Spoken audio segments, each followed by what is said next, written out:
Mencari apa? Berkah. Alhamdulillah.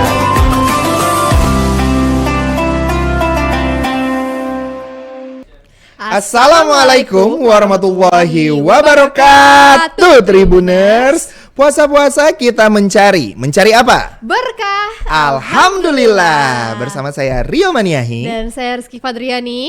Marhaban ya Ramadan. It's the 20th days, hari ke-20.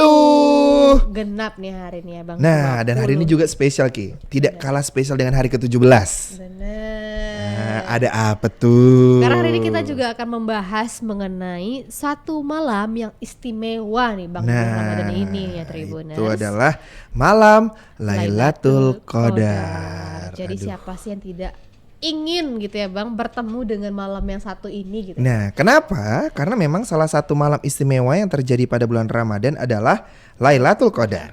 Sebuah malam yang ada pada bulan diturunkannya kitab suci Al-Quran secara utuh sebagai pamungkas dari penutup kitab-kitab samawi sebelumnya dan diterima oleh Nabi akhir zaman sebagai pamungkas dari penutup nabi-nabi sebelumnya pula. Masya Allah. Dan selalunya di bulan Ramadan ya, memang karena memang hebat sekali nikmatnya bulan Ramadan ini. Benar. Gitu. Dan sebagaimana Tribuners dijelaskan para ulama, Lailatul Qadar akan terus terjadi di setiap tahun, tepatnya pada bulan Ramadan.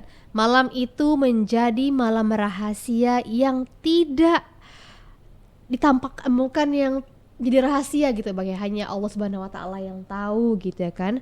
Karena disinilah nih malam kita sebagai manusia untuk berlomba-lomba mendapatkannya dengan terus beribadah gitu ya Bang. Ini rahasia nih, malam ini kapan turunnya kita nggak tahu gitu. Nah, bicara tentang rahasianya ya Rizky, Allah Subhanahu wa taala hanya menampakkan kepada orang-orang yang khusus dan bersungguh-sungguh ingin menjumpai Lailatul Qadar. Wah, jadi memang untuk orang-orang yang memang ingin sekali bertemu dengan Lailatul Qadar itu sendiri gitu. Oleh karenanya, tidak heran jika umat Islam berlomba-lomba untuk bisa bertemu dan beribadah pada malam penuh ampunan dan rahmat itu. Bahkan Allah Subhanahu wa taala sudah menjanjikan dalam Al-Qur'an bahwa pahala ibadah pada Lailatul Qadar melebihi ibadah pada malam-malam lainnya. Oke. Jadi membaca Al-Qur'an satu kali kemarin dilipat gandakan 10. Di malam Lailatul Qadar saya sudah nggak tahu berapa banyak pahala yang bisa kita bawa sebagai amalan kita nanti, ya, baik itu di dunia maupun di akhirat kan. Jadi makanya Tribuners, daripada nunggu satu malam Lailatul Qadar gitu, lebih baik kita beribadah sepanjang malam Ramadan ini ya Bang. Siapa tahu bertemu. Tapi kita nggak sadar gitu ya Bang, karena kita ada ikhlas tadi ya Tribuners. Nah Tribuners, selalu ada pertanyaan nih ya, apa bedanya Nuzulul Quran dan Lailatul Qadar? Nah, karena ini adalah dua peristiwa bersejarah umat Islam yang sama-sama terjadi pada bulan suci Ramadan. Tak sedikit yang mengira keduanya sama nih, karena merupakan peringatan terkait turunnya Al-Quran. Lantas, apakah perbedaan Nuzulul Quran dan Lailatul Qadar nih Bang? Nah, memang keduanya adalah dua peristiwa yang memperingati turunnya Al-Quran ke muka bumi. Namun, sebenarnya ada perbedaan nih yang harusnya kita ketahui. Pertama, Lailatul Qadar diturunkannya Al-Quran secara utuh dari Lauhul Mahfudz menuju Baitul Izzah. Seperti yang sudah dijelaskan di atas bahwa peristiwa Lailatul Qadar adalah peristiwa yang merujuk pada malam di mana Al-Quran yang mulanya berada di Lauhul Mahfudz kemudian diturunkan ke Baitul Izzah atau langit dunia. Nah, itu Ki. Kalau Nuzulul Quran ini adalah proses diturunkannya Al-Quran secara bertahap, sedangkan untuk Nuzulul Quran merupakan peringatan atas diturunkannya ayat Al-Quran kepada Nabi Muhammad sebagai wahyu pertama. Turun pertama Nuzulul Quran berupa ayat utuh menjadi sebuah kitab suci Lailatul Qadar. Dan bahkan nih Bang, Lailatul Qadar ini juga dikatakan sebagai malam yang terbaik dari 1000 bulan. Wah, luar biasa.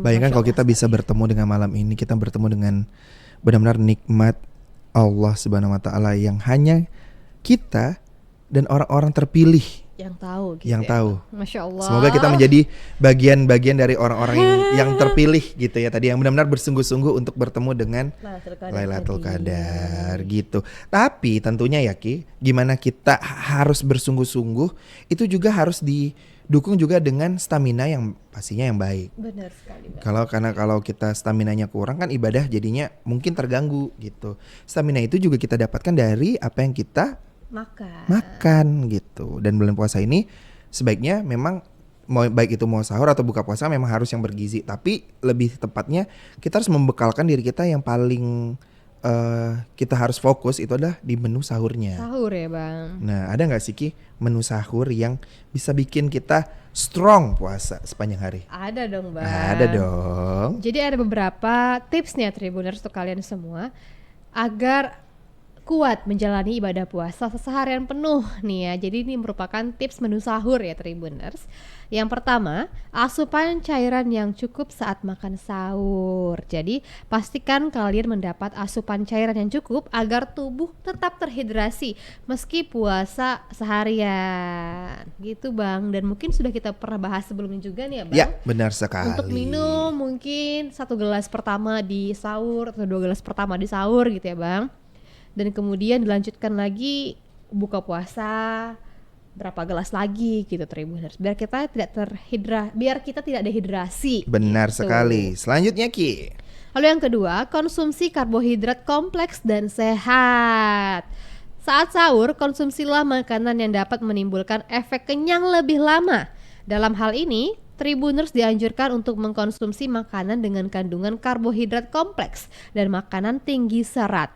Contoh makanan yang mengandung karbohidrat kompleks sekaligus tinggi serat yakni nasi merah, roti gandum, dan konsumsi makanan tinggi serat juga dapat mengatur pelepasan energi secara perlahan. Ya, jadi nggak langsung brok habis energinya. Jangan gitu. makan segunung gitu ya Bang. Kalau kita Iya. ingin tahan seharian nih, biasa orang kan mikir, biar tahan puasa seharian makannya bergunung-gunung. Iya, tapi justru itu bisa jadi masalah di pencernaan nanti. Bener. Selanjutnya. Nah, selanjutnya yang ketiga, komposisi nutrisi saat membuat menu makan sahur nih Tribuners.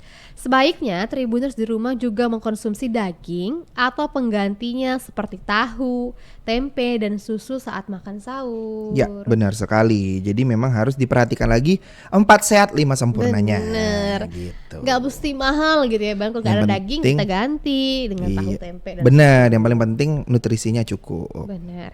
Dan yang terakhir nih Bang, tipsnya nih. Konsumsi sayuran dan buah.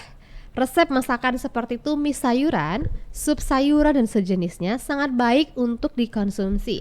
Selain itu, buah-buahan juga sangat penting untuk turut dikonsumsi karena kaya akan asupan vitamin dan mineral untuk menjaga daya tahan tubuh nih Tribuners. Nah, jadi yang kita sampaikan ini tidak berupa menu tapi adalah kandungan-kandungan yang memang harus kita punya pada saat kita menjalankan ibadah puasa, baik itu ini kandungan nutrisinya gitu. Jadi kandungan gizinya juga harus diperhatikan. Benar. Gitu. Yang kita perhatikan juga Bang setelah ini nih Bang. Nah, kita juga harus selalu memperhatikan kesiapan kita dalam menjalankan ibadah. Benar. Jangan sampai kita menjalankan ibadah dengan rasa penasaran, rasa ragu, atau masih ada pertanyaan. Nah, kalau Tribuners di rumah sudah beruntung ditemani oleh tim kreatif PPKM Berkah untuk bertanya, maka Anda sudah sampai di segmen Tanya Ustadz. Tetap di PPKM Berkah, puasa-puasa kita mencari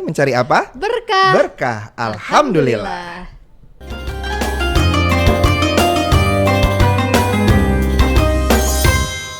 Assalamualaikum Bang. Waalaikumsalam Kak. Dengan Abang siapa namanya nih? Darwis. Oke Bang Darwis, udah memasuki Ramadan nih Bang. Ada ndak yang mau Abang tanyakan seputar puasa nih? Saya itu mau nanya Kak, kalau misalnya saat kita puasa tuh, kalau misalnya menelan liur atau ludah tuh batal gak sih Kak? Oke Bang, untuk jawaban lebih jelas, mari kita dengar jawaban dari Pak Ustadz ya Tribuners. Assalamualaikum warahmatullahi wabarakatuh. Tribuners sekalian, semoga kita semua selalu sehat walafiat. Kali ini ada pertanyaan yang masuk. Batalkah menelan ludah dan dahak ketika sedang berpuasa? Ya, batal apa tidak itu? Nah, di dalam kitab fikih dikatakan terutama di kitab Fathul Mu'in, itu jika menelan ludah dalam kondisi yang tidak wajar begitu, ditumpuk ludahnya kemudian ditelan begitu. Nah, ini yang dapat membatalkan puasa. Jika kalau seandainya lumrah saja, ya normal-normal saja gitu kan. Karena air ludah ini bagian di dalam mulut kita ya. Kalau normal-normal saja itu tidak membatalkan puasa. Tetapi jika sengaja dikumpulkan begitu, dikumpulkan atau kan biasanya orang berpuasa tuh air ludahnya semakin banyak itu dikumpulkan, kemudian dengan sengaja ditelan. Nah, ini menurut mazhab Imam Syafi'i ini dapat membatalkan puasa kita. Nah, itu jawaban dari saya. Wallahu a'lam bishawab. Saya akhiri. Assalamualaikum warahmatullahi wabarakatuh.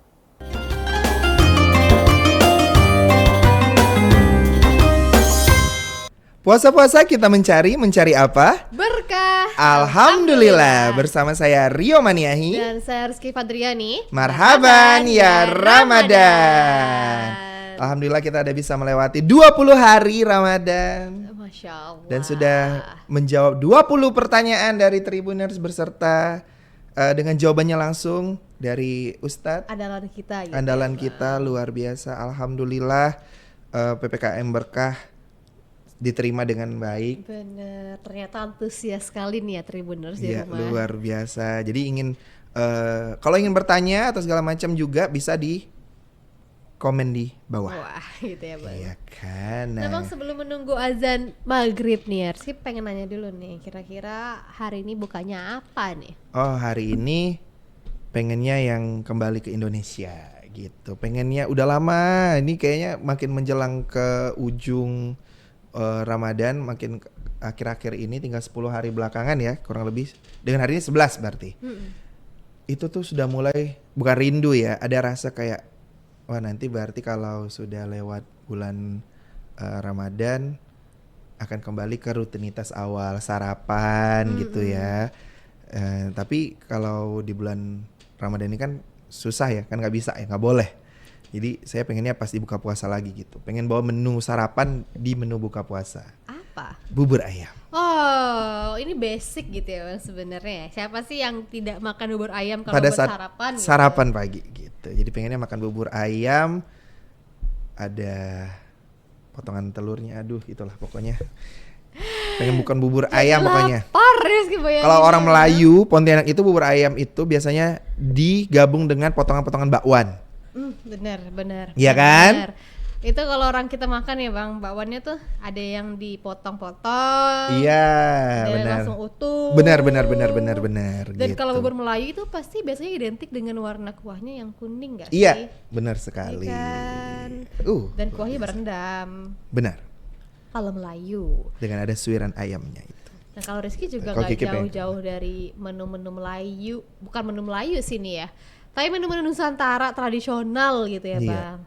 Rizky pengen makan mie asin hari ini. Mie asin ini Singkawang ya? Iya, Singkawang. Oh. Jadi mungkin Tribuners di rumah juga biasanya bingung ya Bang, mungkin yang asing, bukan asin ya, yang asing gitu ya dengan mie asin ini gitu kan. Iya. Nah biasanya kalau mie asin ini emang kita sering jumpai itu di daerah pesisir gitu ya. Benar. Daerah Singkawang, Sambas gitu di sekitarnya. Dan mie asin ini juga ada toppingnya, ada ikan teri, ada kacang, ada daun sopnya. Iya benar. Gorengnya. Aduh luar biasa.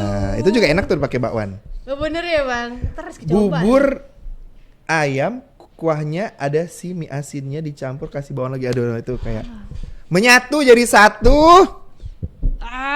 Luar biasa di hari ke-20 ini sangat informasi juga tadi yang kami sampaikan seputar Lailatul Qadar. Semoga Tribuners yang menyaksikan mendapatkan Lailatul Qadarnya. Amin ya rabbal alamin. Amin ya rabbal. Dan semoga kita semua juga mendapatkan Lailatul Qadar masing-masing. Wah gitu. Nah, sambil menunggu malam Lailatul Qadar ya. Jadi tidak salahnya kalau kita juga memperkaya lagi ilmu kita seputar Islam dengan tausiah oleh Ustadz dan Ustazah dari IAIN Pontianak, Kalimantan Barat. Ustadz Ustazah ini adalah Ustadz Ustazah yang ke-20. Wah, yang selalu hadir di PPKM Berkah yang merupakan sebuah program spesial Ramadan dari Tribun Pontianak yang hadir setiap hari pukul 5 sore bersama saya Rio Maniahi dan saya Rizky Fadriani. Puasa-puasa kita mencari apa? Berkah. Alhamdulillah. Wassalamualaikum warahmatullahi wabarakatuh.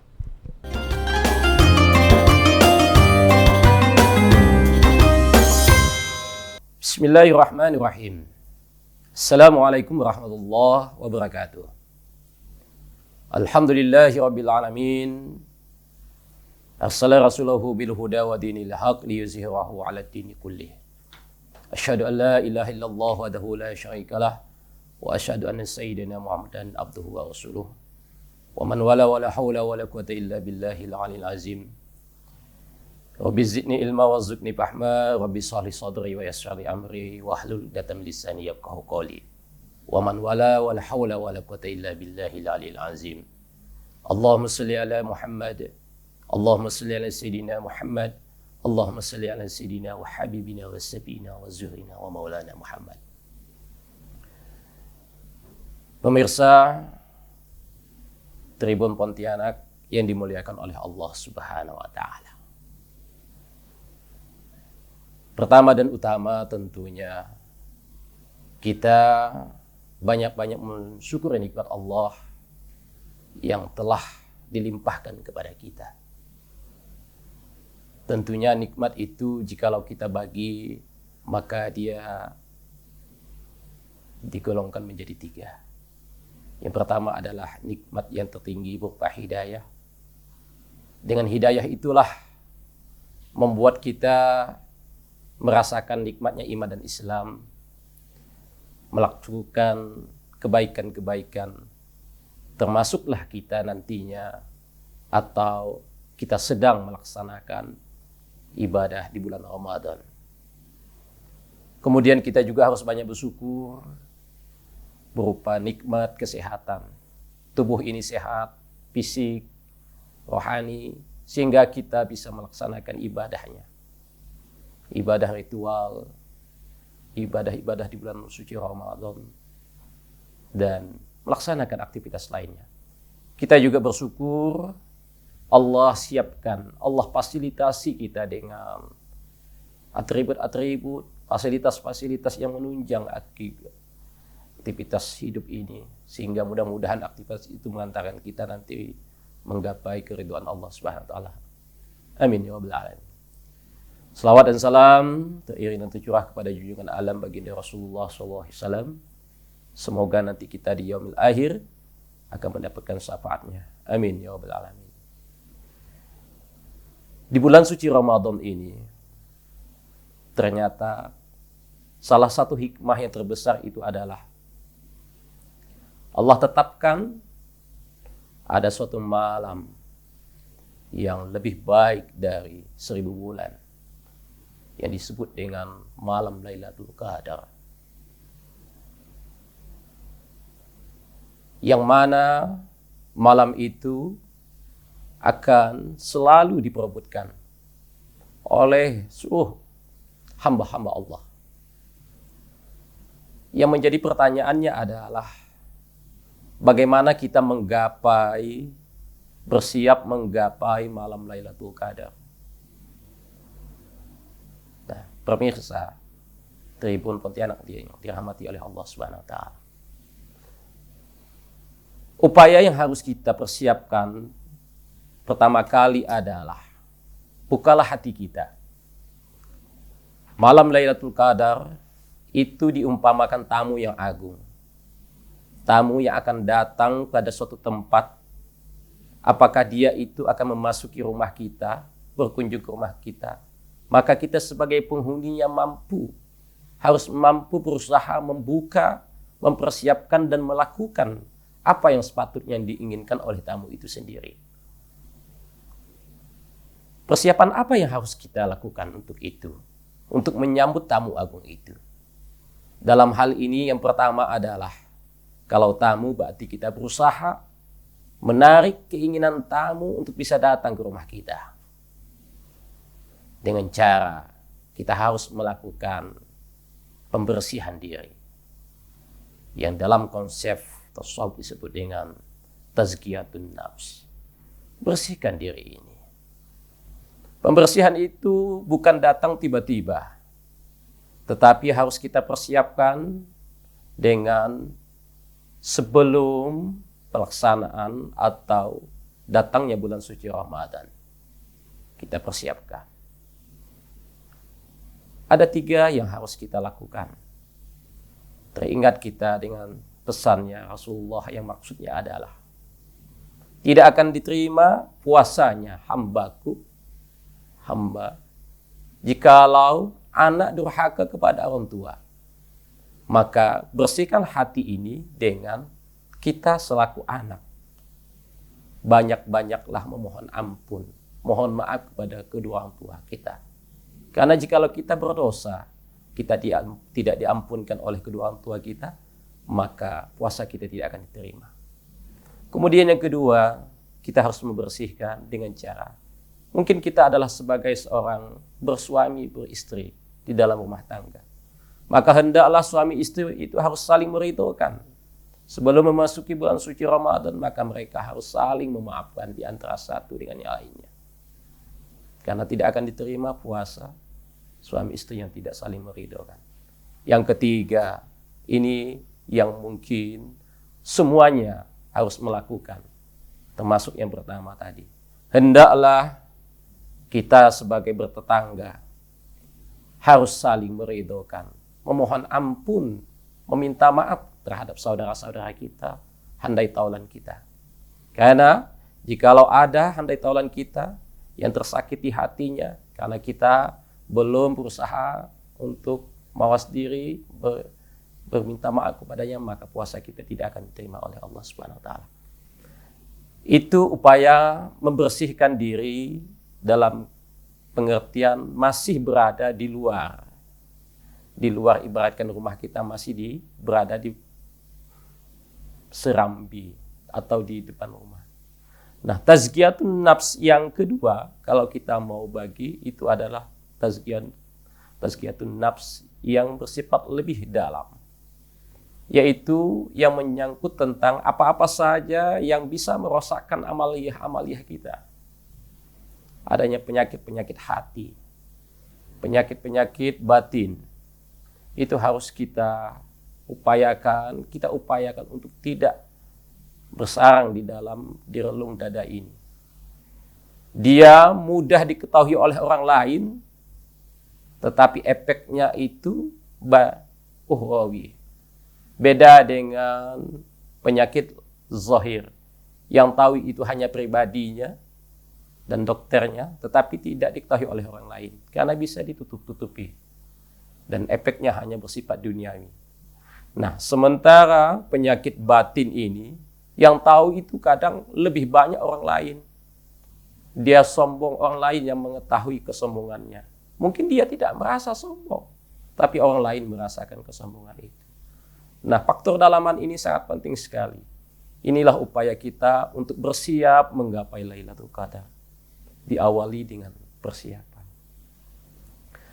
Kemudian setelah kita berada membersihkan baik di luar, kemudian kita membersihkan pada tahap ke dalam yang lebih jauh tadi, tazkiyatun nafsnya, maka kita berusaha untuk mengimplementasikan, mengisi di bulan suci Ramadan itu dengan amaliyah-amaliyah.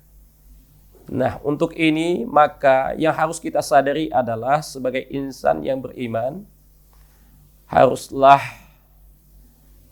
memahami eksistensi dirinya. Yang pertama, dia mempunyai pikiran, otak yang mampu memikirkan. Kemudian dia mempunyai hati yang mampu merasakan. Kemudian yang ketiga, dia itu memiliki penampilan perwajahan yang harus dirasakan, bersentuhan, dan berinteraksi dengan orang lain. Yang pertama, Allah titipkan kepada kita dengan berupa akal pikiran. Di bulan suci Ramadan ini, rasionalitas kita harus jalan. Berpikir kita juga harus rasional.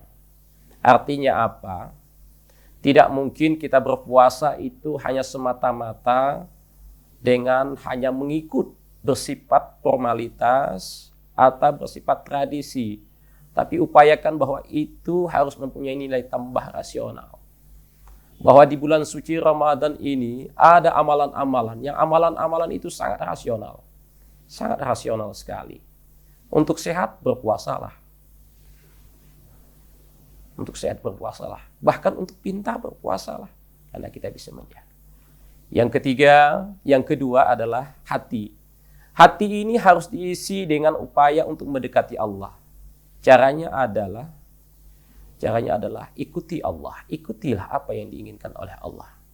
Qul in kuntum tuhibbunallaha fattabi'uni yuhibbukumullah. Jikalau kamu cinta denganku, kata Allah, maka ikutilah aku. Jadi untuk bisa mencintai Allah itu ikutilah Allah. Nah, di bulan suci Ramadan itu ikutilah Allah. Gimana caranya? Manfaatkanlah malam yang lebih baik dari 1000 bulan itu dengan melaksanakan qiyamul lail. Laksanakanlah qiyamul lail. Maksimalkan. Ikuti apa yang diinginkan oleh Allah. Sehingga kita nanti akan merasa dekat dengan Allah.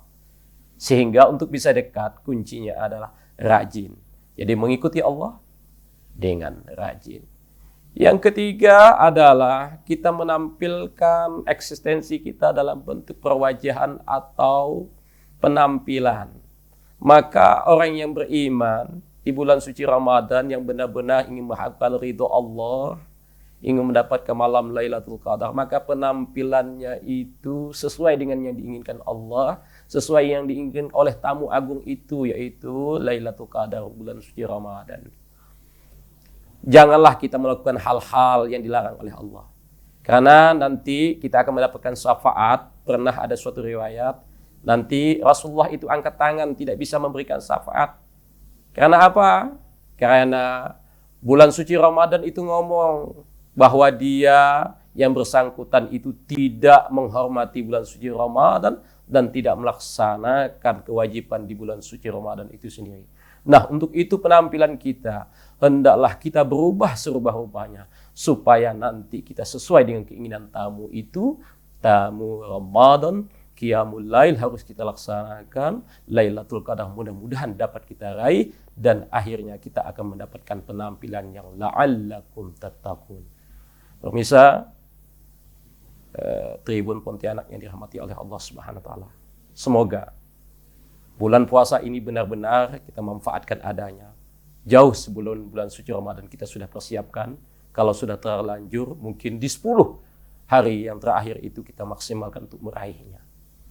Lailatul Qadar tidak datang tiba-tiba, tapi dia harus dipersiapkan. Mudah-mudahan kita semuanya dipilih Allah dengan mengharapkan malam Lailatul Qadar yang itu lebih baik dari malam 1000 bulan.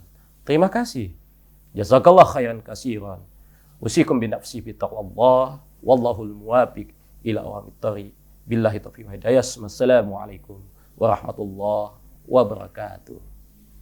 Assalamualaikum warahmatullahi wabarakatuh. Tiada bulan seagung ini, tiada bulan semulia ini, tiada bulan seberkah ini. Ramadan penuh berkah dan maghfirah. Marhaban ya Ramadan. Saya Dr. Harrison M. Kes, Sekretaris Daerah Provinsi Kalimantan Barat beserta istri mengucapkan selamat menunaikan ibadah puasa 1443 Hijriah. Wassalamualaikum warahmatullahi wabarakatuh. Puasa-puasa kita mencari apa? Berkah. Alhamdulillah.